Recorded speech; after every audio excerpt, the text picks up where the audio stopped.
जुमे की नमाज में गाजीपुर वासियों ने मांगी भारतीय सेना की सलामती की दुआ, दिखा देशभक्ति का जोश। गाजीपुर में मुस्लिम समाज के लोगों ने देशभक्ति की मिसाल पेश करते हुए शुक्रवार की दोपहर करीब 2 बजे जुमे की नमाज में मस्जिदों से भारतीय सेना के सलामती और देश की हिफाजत की दुआ की गई। दरअसल भारत पाक के बीच बढ़े तनाव को लेकर गाजीपुर के लोगों ने एकजुटता दिखाते हुए जुमे की नमाज में भारतीय सेना के लिए खास दुआ की। लोगों का कहना है कि सेना की वजह से हम महफूज हैं, ऐसे में उनकी सलामती सबसे ज़रूरी है। गाजीपुर की मस्जिदों से ये संदेश साफ था, सेना रहेगी तो हम रहेंगे और जीत भारत की ही होगी। दरअसल पहलगाम में हुए आतंकी हमले के बाद से ही भारत और पाकिस्तान के रिश्ते बेहद तनावपूर्ण हो गए हैं। पर्यटकों को धर्म पूछकर मारने की इस बर्बरता हरकत का जवाब भारतीय सेना ने ऑपरेशन सिंदूर के जरिए दिया है। इस कार्रवाई में पाकिस्तान के आतंकी ठिकानों को निशाना बनाया गया है। इसी के साथ अब युद्ध जैसे हालात बनते नजर आ रहे हैं। बीती रात पाकिस्तान ने जम्मू कश्मीर और पंजाब के कई इलाकों में ड्रोन से हमले की कोशिश की, लेकिन हमारी सेना ने इन सभी को सफलतापूर्वक नष्ट कर दिया। इस दौरान स्थानीय सनेउल्लाह और अब्दुल्ला ने क्या कहा, खुद सुने। भारत ने पाकिस्तान पे हमला किया है और जो आतंकी टेररिस्ट के कैंप हैं उनको तबाह किया है, लेकिन पाकिस्तान ने इंडियन आर्मी पे हमला किया और भारत के नागरिकों पर हमला किया। क्या कहेंगे? उसने बहुत गलत किया है, इसका जवाब दिया जाएगा। हमेशा दिया गया और दिया भी जाएगा। वो हमेशा ऐसे लोगों पे, निहत्थे लोगों पे हमला करता रहा जिन पे उसको नहीं करना चाहिए, लेकिन वो करता रहा है, क्योंकि उसी से वो अपना बड़कपन दिखाता है।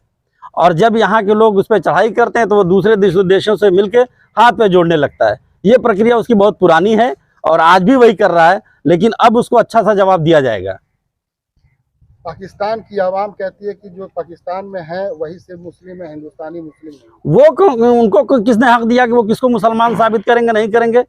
अल्लाह जानता है कि कौन मुसलमान है कौन मुसलमान नहीं है। किसी को मुसलमान कहने से कोई मुसलमान नहीं हो जाता। जो उसका हक है, जो अपने पड़ोसी का हक अदा करे, अपनी कौम का हक अदा करे, अपने वतन का हक अदा करे, निहत्थों पे वार न करे, भूखों को खाना खिलाए, वो मुसलमान होता है। कि मुसलमान कहने से कोई मुसलमान थोड़ी हो जाता है। पाकिस्तान मुर्दाबाद, पाकिस्तान मुर्दाबाद, हिंदुस्तान जिंदाबाद, हिंदुस्तान जिंदाबाद, जिंदाबाद जिंदाबाद। आज जुमे की नमाज के बाद अमन चैन की दुआ मांगी गई और भारत को में रहने वालों के लिए जितना पुरसुकून से खुलूस से रहें उसके लिए दुआ मांगी गई। और ये इस जुमे की नमाज के बाद बता दिया गया कि जब भी देश को ज़रूरत पड़ेगी, हमारे मुल्क को ज़रूरत पड़ेगी, हम सब लोग एकजुट होकर तैयार हैं और भारत पाकिस्तान का मुंहतोड़ जवाब दिया जाएगा। हिंदुस्तान जिंदाबाद, जिंदाबाद जिंदाबाद, हिंदुस्तान जिंदाबाद, जिंदाबाद जिंदाबाद।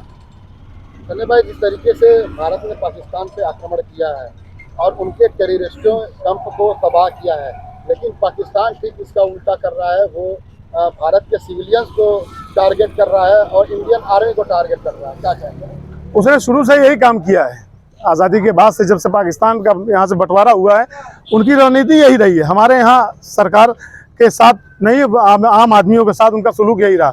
अभी पिछले दिनों आपने देखा था 26 लोगों को, बेगुनाह लोगों को जो वहाँ घूमने गए थे, उनको निहत्ते थे, उनको उन्होंने मारा। इसी तरह का वो कृत्य करता है। पूरी दुनिया में इसी तरह से वो जाना जाता है और पूरी दुनिया के लोग इसी की मजम्मत करते हैं।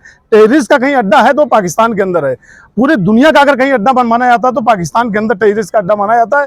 और अब की बार सबक सिखाया जाएगा। अब की बार उस दुनिया के नक्शे से पाकिस्तान का नाम नक्शा हट जाएगा।